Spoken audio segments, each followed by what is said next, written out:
Oscar Wilde, The Picture of Dorian Gray, Part 17. Ah, this morning. You have lived since then.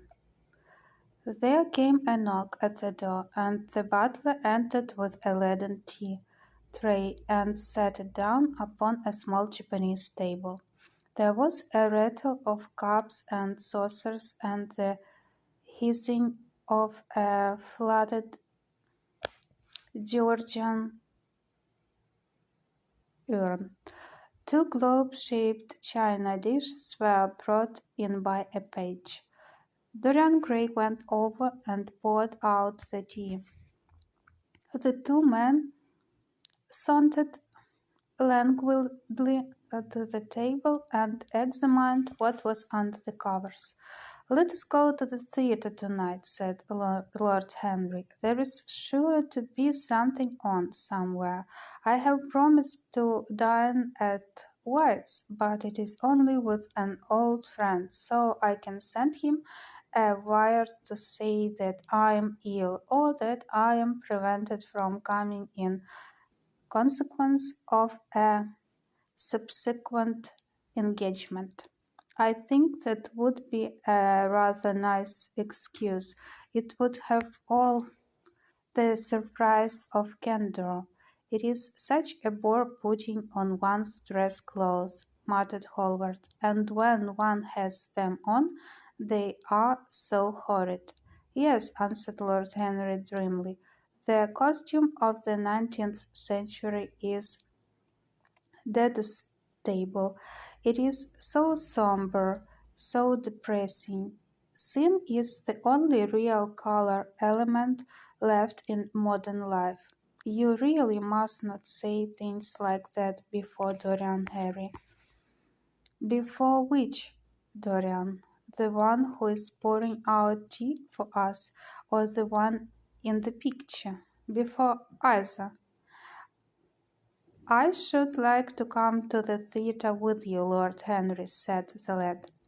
"Then you shall come, and you will come too, Basil, won't you?" "I can't, really. I would sooner not. I have a lot of work to do." "Well, then, you and I will go alone, Mr. Gray."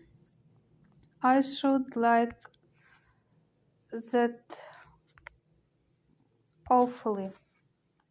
The painter bit his lip and walked over, cup in hand, to the picture. "I shall stay with the real Dorian," he said sadly. "Is it the real Dorian?" cried the original of the portrait, strolling across to him. "Am really like that? Am I really like that?"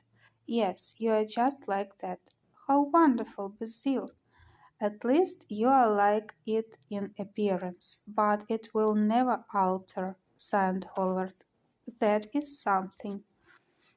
"What a fuss people make about fidelity!" exclaimed Lord Henry. "Why, even in love it is purely a question for psychology. It has nothing to do with our own will. Young men want to be faithful and are not. Old men want to be faithless and cannot.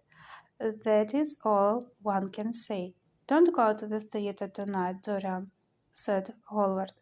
"Stop and dine with me." "I can't, Basil." "Why? Why?" "Because I have promised Lord Henry Wotton to go with him." "He won't like you the better for keeping your promises. He always breaks his own. I beg you not to go." Dorian Gray laughed and shook his head. "I entreat you." The lad hesitated and looked over at Lord Henry, who was watching them from the tea table with an amused smile. "I must go, Basil," he answered. "Very well," said Hallward, and he went over and laid down his cup on the tray. "It is rather late, and as you have to dress, you had better lose no time. Goodbye, Harry. Goodbye, Dorian. Come and see me soon. Come tomorrow." "Certainly." "You won't forget?" "No, of course not," cried Dorian. "And Harry?" "Yes, Basil." Remember what I asked you when we were in the garden this morning. I have forgotten it. I trust you. I wish I could trust myself, said Lord Henry, laughing. Come, Mr. Gray, my handsome is outside and I can drop you at your own place. Goodbye, Basil. It has been a most interesting afternoon.